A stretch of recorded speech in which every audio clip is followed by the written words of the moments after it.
thought it couldn't be done, yeah, you thought I might as well. I'm Frank Ruvoli, local singer-songwriter and musician. Play all around the area from Lake, Porter County, and Midwest and Chicago, Michigan. Sometimes travel a little bit farther than that, but mostly local. The world isn't fair, but I've always been infatuated with music. I actually was prompted by the new music teacher at Coling Elementary School back in the day when I went there to join choir, which I did. That was the only year I did choir, and I did the Christmas solo of I was Elvis, and I remember getting a standing ovation from all the parents and grandparents out there, and it was something that always stuck with me. I liked to entertain. After that, I just always wanted to be in front of a crowd and entertain. hey! Although after that, I focused more on baseball. Didn't really perform that much, but went to college and got hurt. So after my baseball career ended, I started playing guitar. I wanted to either learn a guitar or piano, and luckily one of my fraternity brothers was selling his guitar. So I bought it off of him, and then I started learning how to play songs off YouTube. And then from there, I started writing songs, and then from there, I said, well, let me try to make a couple bucks at a bar playing, and look at me now. I'm 8 years later, I'm doing it all the time, so. I play everything from classic rock to current pop when I cover stuff. My favorite is 90s alternative. I'm a big Dave Matthews fan. And then I have a lot of originals too. I probably have about 75 originals right now. So I like to play those as much as I can.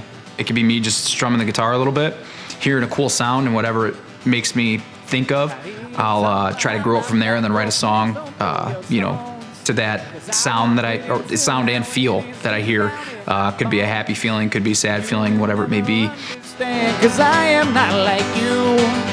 You can stay with the crowd, but I make my own rules when I taste life. I like to get my ideas and thoughts out there on my personal original stuff like that, but when you start to play live, the entertainment value, I just like making people happy.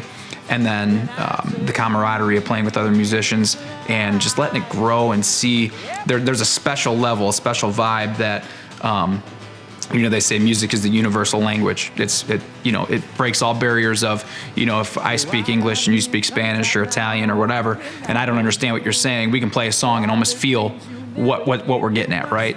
So it brings everybody together in multiple ways. So I love it. On the wall. You should have lent a helping hand instead of wishing that I fall when I taste life. COVID-19 definitely had a hit for a lot of people. I mean, from local to national to worldwide, right? Locally, it was very tough early on, especially for a lot of our friends in the music family. Everybody took a hit. So that's not good, but then also you bring it back to music being the universal language. You take away that ability to not only create music and entertain people, but for people to get together and enjoy, the social aspect of being a human. It leads to a lot of depression, and I know a lot of people have been depressed. So that's definitely a big impact.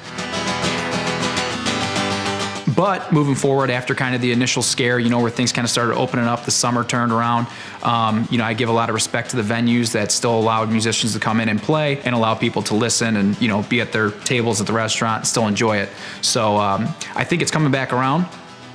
Where it's heading now with the winter and, moving forward, I really don't know. I hope with the vaccine that just came out, it makes people feel a little bit more safe. And allows establishments to kind of get back to what we would say is the old normal. The monkey in my mind is jumping right onto the thought of me being that boy that's gonna get all over you. For me, the first thing I wanted to do was I was going kind of off the Dave Matthews model, have a record label that was kind of my own, that I can release my own music on, and there's obviously advantages to being incorporated as a business, as a musician. And then not only that, I wanted to, in the future, use that to help friends and other musicians, work through releasing stuff if they needed help. So luckily, I've already been able to do that once or twice, and hope to do more of it. But it's really cool. And the reason I came up with Fire Tree Records, it's not that I'm like an extremist religious person or anything, but it comes from the idea of the story of Moses when he went up and he saw the burning bush, and he realized God told him, you got to go lead the people, right? So that was what he had to do. That was his highest calling in life. Well, I feel music is like my highest calling, no matter how far I go. It's just something about it that really draws me. So I originally was going to call it Burning Bush Records, but I thought Fire Tree Records was better, so I changed it to that. It's in your eyes that you have no fear. They're talking up my shirt just to make it clear that now you're on my side. Brian Mundy, my lead guitarist, we did starting back in February, we started recording a live acoustic session from Region Buzz 219, which is another music family friend, Nick Kazonis. He runs that studio. And what we wanted to do, Brian and I have been playing together since I got back from college and started playing around at open mics. Him and I have some backtrack connections where he was good friends with my brother-in-law. He grew up with my cousins, so I had heard about him. He had heard about me. We finally got together at open mics, or at an open mic at JJ Kelly's one night, which I think open mics are great. Everybody, especially if you're new, you should go out. If you're an older artist, it's great to get together with everybody and just jam different vibes, different songs.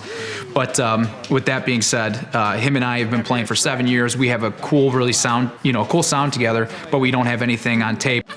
Just wanna get it and do, just wanna eat it up, ooh. Just wanna get it and do, just wanna eat it up. So back in February, him and I started to record like a live session of 5 songs. We started in February, COVID hit, so then we couldn't do anything. And then I think at the end of July, we finally finished the last 4 songs and just released it this last Tuesday on December 15th. So you can check that out on Spotify, iTunes, all that stuff, get CDs from our website, stuff like that. But moving forward, I would like to get at least 10 songs out for 2021. That would be great. So full band versions. Like I said, I got a lot of original songs, and it just drives me nuts that they just sit in a pile of papers, and it's like I want to get these out to everybody. Just wanna get it and do, just wanna eat it up. You can go to frankrivolimusic.com, and then also Frank Rivoli Music on Facebook, Instagram, and then the original stuff that we've recorded and put out, both with Brian and then stuff that I've done before that, is on Spotify, iTunes, Google Play, all that stuff, Amazon Music. Just go down the line, of course. There's millions of them now, so